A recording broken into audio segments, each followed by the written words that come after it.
I pray to the divinity in you.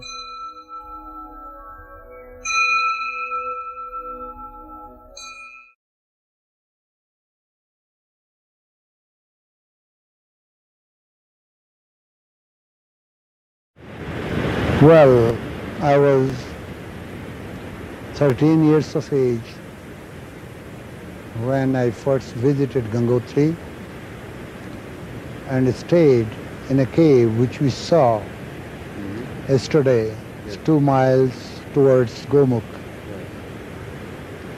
with my brother, who was older than me, of course, and I stayed 3 winters here meditating. It is not so easy as you people think. It's difficult to live here, but then austerity is a part of life for a Swami, and only real sadhakas who have aim, who have goal, who want to attain samadhi or self-realization can alone stay here during winters. This whole place is covered with snow. The roads are blocked. From October to April? October to April, and there is perfect calmness and solitude. So you brought all your food first into the cave? Minimum necessities like moong dal, potatoes, rice, and the vegetables we store from the forest we pick up dry and live here. Yes. I came here in 1938, and during that time there were a few enlightened and sages here, and amazingly they lived nude without any protection of fire.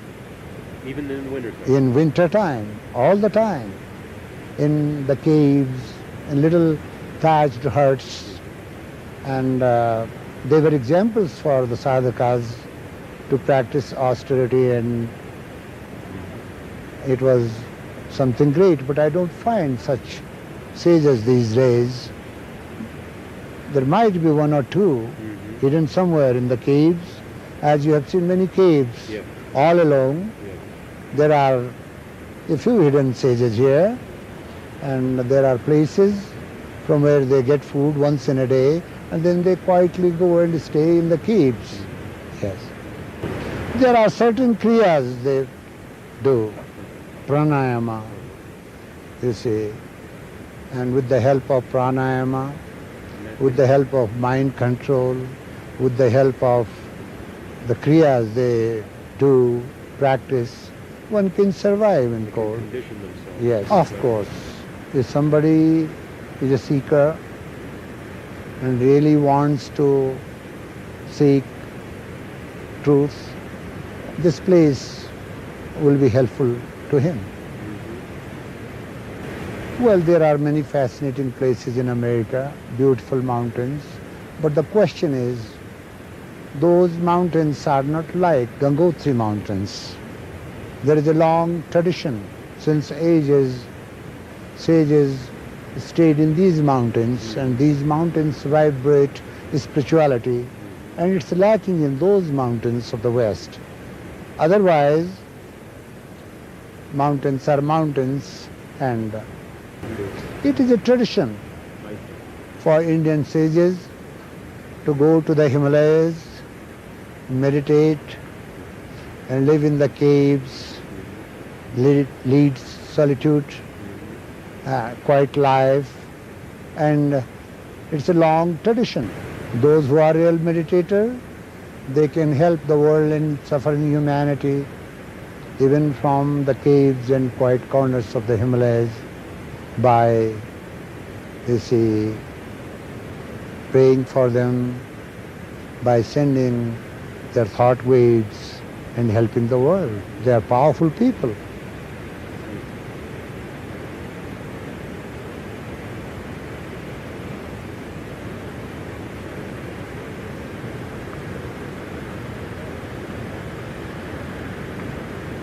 This perennial sound of the Ganges leads one to a state of meditative mood. It doesn't allow any external sound to intervene, and it's very pleasant here. I wish I could come back again and stay here, meditate, and pass the rest of my life here.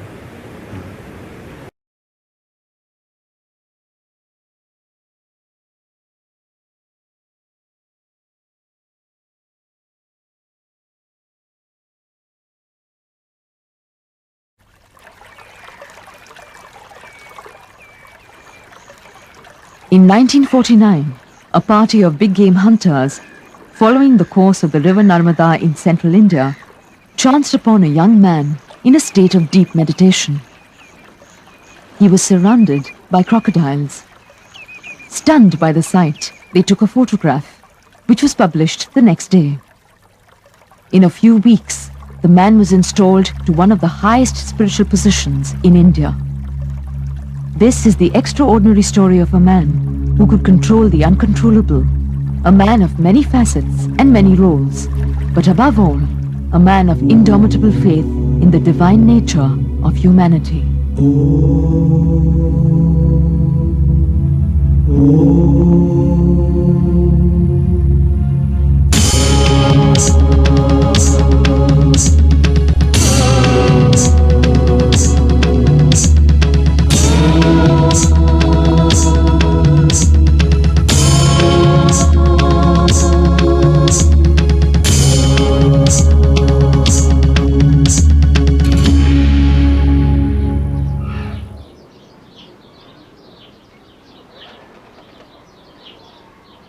The Himalayas are known for being the highest mountains on earth. For those living around them, this region is also known as Devbhumi, the abode of the gods. This, for many, is a crossing place between the sacred and the secular. For several millennia, men and women of different faiths seeking spiritual awareness have been drawn to the crystal silence of these mountains. It was here in 1925 that Swami Rama was born to a learned Brahmin family of Uttar Pradesh, a northern state of India. From the very beginning, his life was an unusual one. His birth had been foretold by Babaji, a great sage of Bengal. Babaji initiated him into spiritual practices at the age of 3. Orphaned at a young age, the boy was raised by the sage in the cave monasteries of the Himalayas.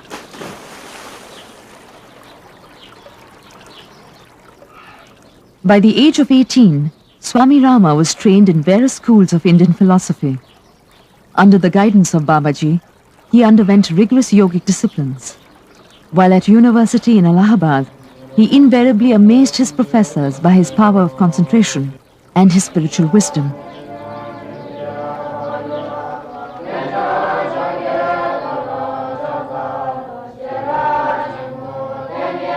He travelled extensively along the path of the Himalayas, teaching Hindu and Buddhist scriptures in various monasteries.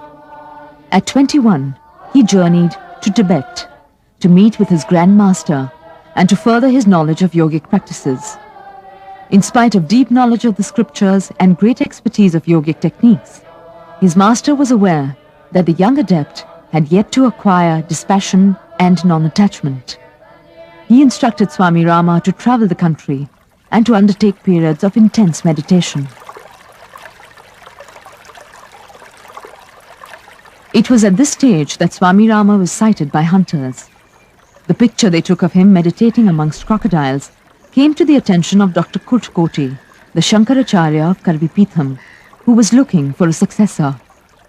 He sent scholars to observe this young, virtually unknown adept. Shortly thereafter, Swami Ram was installed to the position of Shankaracharya, one of the most regarded spiritual positions of the country. He was 24.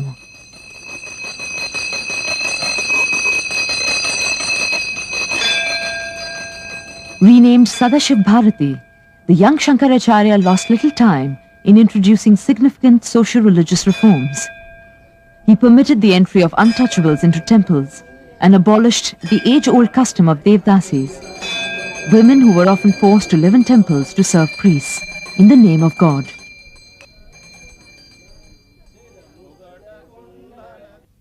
But Sadashiv Bharati was not content. His position required him to lead a ritualistic and ostentatious life.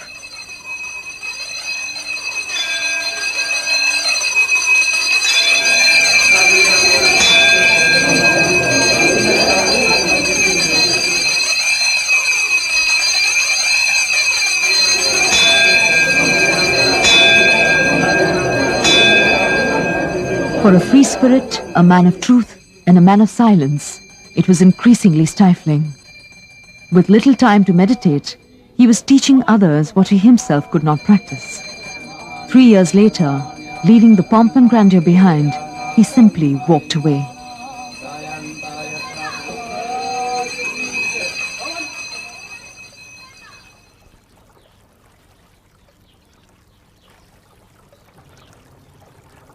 Back with his master in the Himalayas, Swami Rama spent many years intensifying his meditation. As he would recall later in his life, these mountains are so calm and serene that one is led to a spontaneous state of silence. Those residing in these mountains naturally become meditators.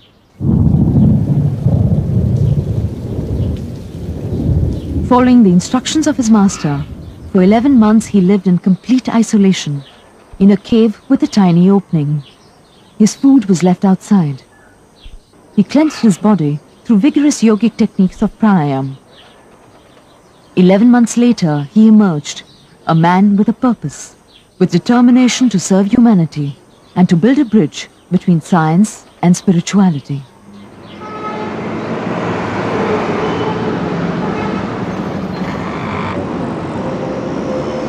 Swami Rama began his task by studying Western philosophy and psychology at universities in Bangalore, Prayag and Varanasi.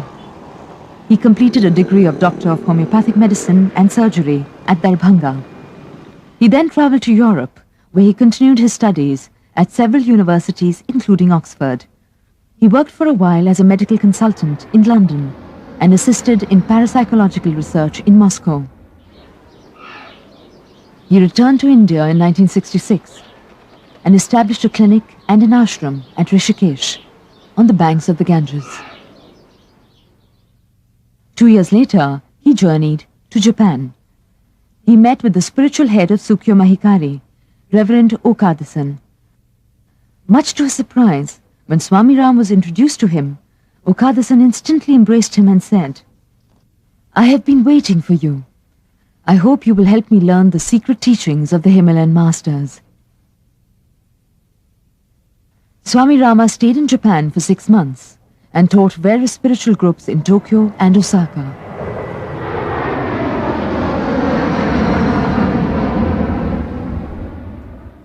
From Japan, he embarked upon another long journey, this time to the United States of America. Upon his arrival, he was invited by Dr. Elmer Green to the Menninger Foundation at Topeka, Kansas. Dr. Green was working on a project investigating the voluntary control of involuntary states. Swami Rama was to be the subject. The general scientific consensus at that time was that the human mind was capable of controlling only those bodily functions that lay in the realm of consciousness. Swami Rama was to prove them wrong.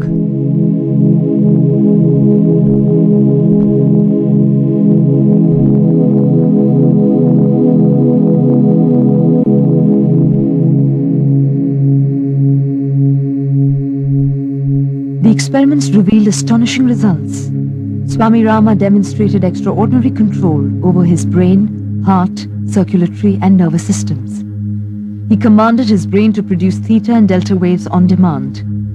Delta waves are associated with deep sleep. Yet, he accurately recalled all that transpired in the room during that period. He produced different temperatures on adjacent areas of the palm of his hand, a 10-degree difference, by dilating one artery and constricting the other. He raised his heartbeat to 300 beats a minute, creating a condition known as atrial flutter, which stops the heart from pumping blood. He held it for 17 seconds, time enough to kill a man. In another demonstration, using mental power alone, he caused a 14-inch knitting needle mounted on a shaft 5 feet away to spin. Swami Rama was the first yogi to subject himself to modern scientific investigations. His demonstrations undoubtedly took the scientific community and others by storm. Help me out. You're saying then that all of us have the capacity to control what we have heretofore thought of as the involuntary features of our body. Right. But there are two sets of muscles. One is called voluntary and another is involuntary system. Yeah.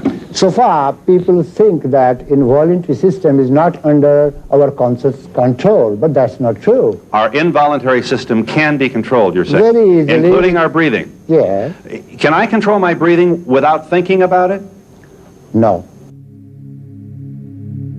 The experiments he participated in helped revolutionize scientific thinking regarding the relationship between body and mind, previously thought to be limited to voluntary processes. Reports of these demonstrations were documented in numerous leading scientific journals of the time. Owing to mounting interest, Swami Rama embarked upon a series of lectures. He explained that his work was based on a simple fact. Body, mind, soul and breath are interconnected. Yoga is a spiritual science that helps awaken one to the deeper dimensions of being. One thus achieves complete control over physical, biochemical, biological and psychological functions.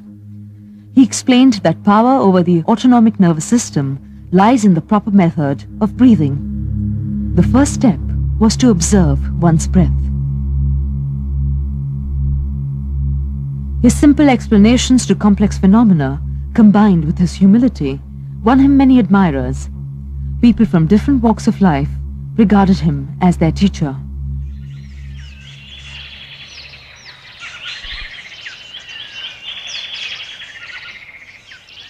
In 1971, he founded the Himalayan International Institute of Yoga Science and Philosophy of the USA. Having spent almost 40 years close to nature, Swami Rama encouraged his students to do the same. The gardens surrounding the institute were a manifestation of respect for nature. Far from the chaotic and stressful pace of life, it provided students with a peaceful, healthy environment to discover their potential. Using his knowledge of ancient Indian practices, Swami Rama designed practical courses to counter the ills of modern-day living: fear, anxiety, depression, loneliness, and mental trauma. He started with basic lectures and programs on breathing exercises, hatha yoga, diet, and meditation. Residential programs were started for those who felt the need to stay and work on their habits and lifestyle. Swami Rama trained a faculty of psychologists, physicians, and philosophers to conduct seminars and courses to address these problems. His scientific as well as practical approach to spirituality appealed to many. But perhaps it was his undying love for every living being and his spiritual wisdom that captivated those who met him. Soon, the community grew as entire families settled down at the institute. Swami Rama explained, "For those seeking awareness, there is no superior or inferior path. It is immaterial which path one follows. They all lead to the same destination. But one must watch one's mind." The first step was to learn how to meditate. Meditation is beyond thinking. You do not meditate on your problems in order to solve them. But with meditation, you see through the problems you have set up for yourself. One cannot expect long-lasting joy from short-lived objects of the exterior world, for that joy will never be permanent.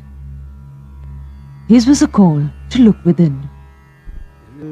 The Institute published numerous books explaining the 5,000-year-old tradition of the Himalayan sages, values that cut across barriers of religion, caste, or creed. These were subsequently translated into various languages as affiliated centers spread in cities across the United States, Canada, England, Germany, Italy, Spain, and Southeast Asia.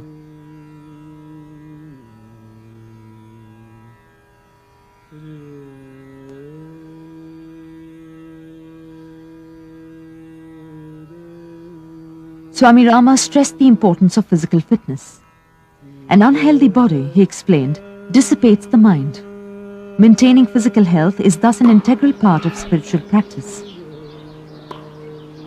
Yet, he cautioned against excesses. Remember, you have a body, he said, but you are not just a body. An avid tennis player, he was also a master of Kung Fu. Under his guidance, biofeedback was used as a therapeutic modality, and the foundations of stress management and holistic health programs were established. Those living close to him were astonished at the various facets of his personality. A sensitive poet, an accomplished singer, musician, and painter, the predominant essence in his work was unconditional love and humility, as portrayed in his painting of the Buddha. To cultivate the quality of humility, he said, is one step towards enlightenment. All arts and sciences are expressions of the creative force of the divine. Creativity flows when the mind is peaceful and joyful. For that, one must renounce fear, anxiety, and the ego, and live each moment with awareness. There are no limits on human accomplishment, provided one has faith in self-effort and in the grace of divine and cosmic consciousness.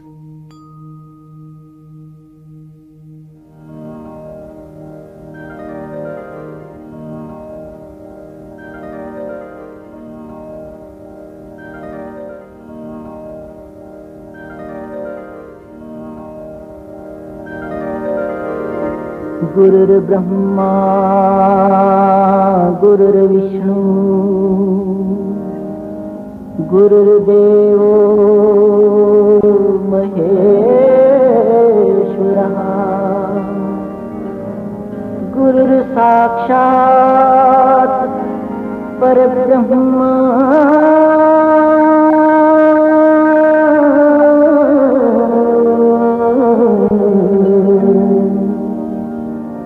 Tasmai Shri Gurave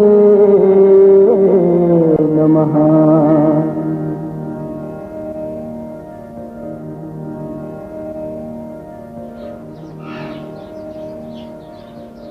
Swami Rama had come to the United States with a mission to build a bridge between science and spirituality. His master had explained to him that the objective of both was the same, to find the source of peace and happiness.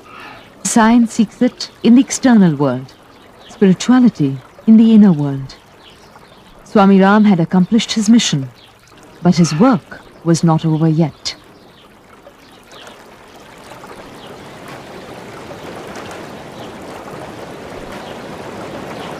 In 1985, he journeyed to India, to his beloved Himalayas.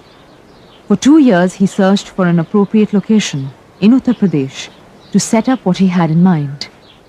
He finally found it between Rishikesh and Dehradun, a piece of land at Jolly Grant. He had noticed that only the most basic medical care was available in this remote region. Here at Jolly Grant, he established the Himalayan Institute Hospital Trust. Dr. Rama, you are also building this very modern hospital near Dehradun. Tell us about it.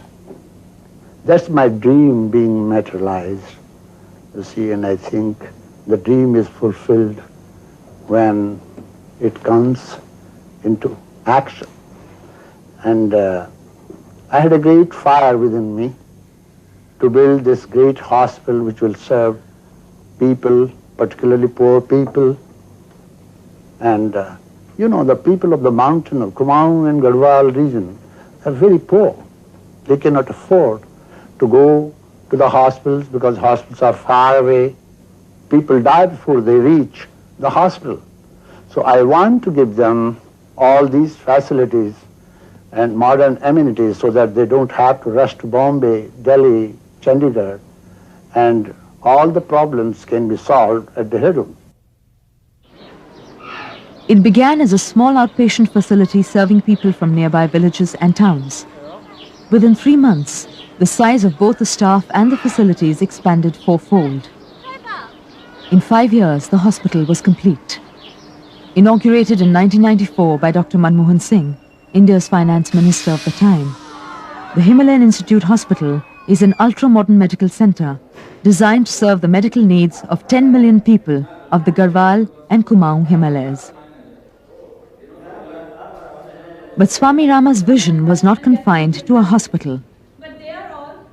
Besides a nursing school, a medical college was established in 1995. It is a unique model of education in the country, combining medical education with an understanding of integrated holistic health. Recognized by the Medical Council of India, it is the first private medical college in the state of Uttar Pradesh.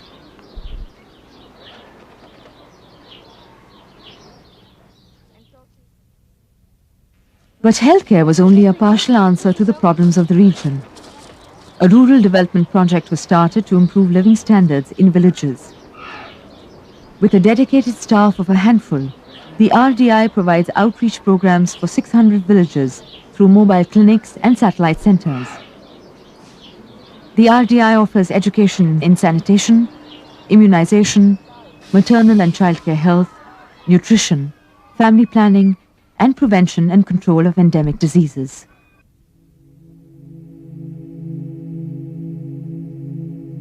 Swami Rama personally supervised every single detail at Jolly Grant. He was indefatigable. Perhaps it was his yogic training and practice. Perhaps it was his unconditional love. Or perhaps it was his determination to serve humanity that gave him the energy he displayed. Deho Devalaya Prokta Jivo Dev Sanatana. My philosophy is this human body is the highest of all shrines, and the inner dweller, Atma, is the Deva, and a human being is the highest of all beings. My God is in you. If I don't adore God in you and then go to a temple, that's all hypocrisy.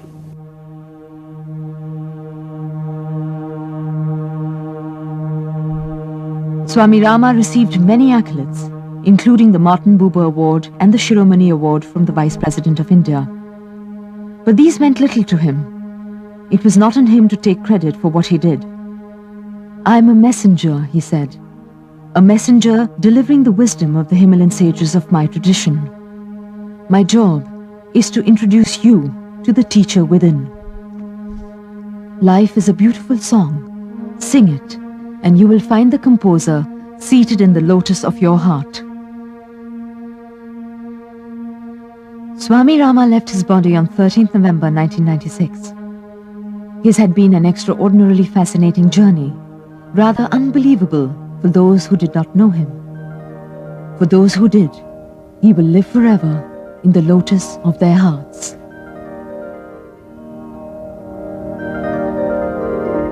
Gurur Brahma, Gurur Vishnu, Gurur Devo Maheshwara,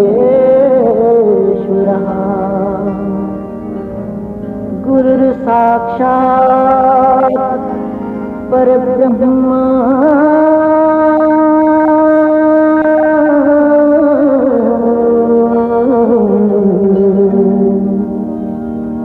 Tasmai Shri Gurave Namaha, Tasmai Shri Gurave Namaha.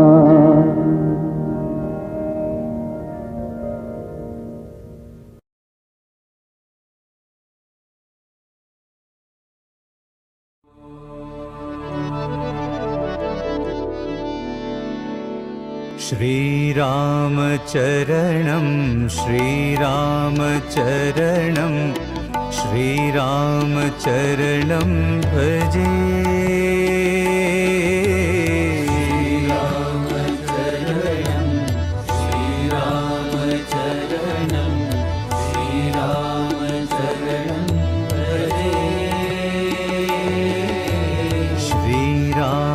Charanam, Shri Ram Charanam, Shri Ram Charanam Bhaje.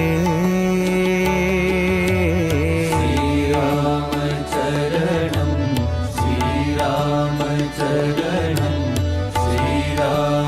चरणं भजे श्रीरामचरणं श्रीरामचरणं श्रीरामचरणं भजे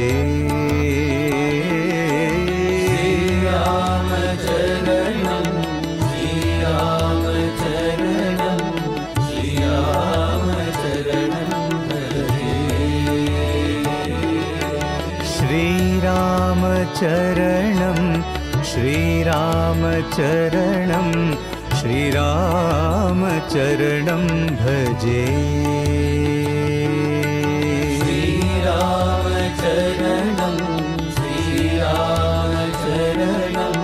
श्रीरामचरणं भजे वैदेहि रामं वैकुण्ठधामम्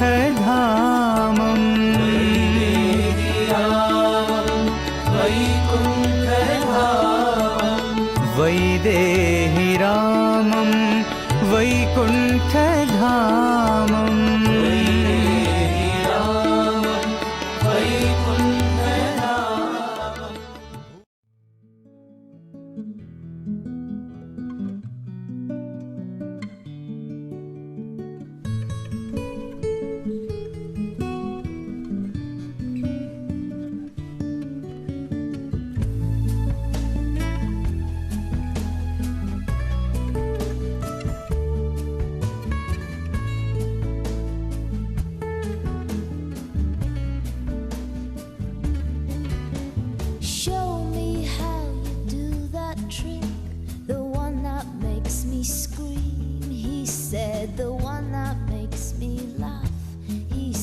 And threw his arms around my neck.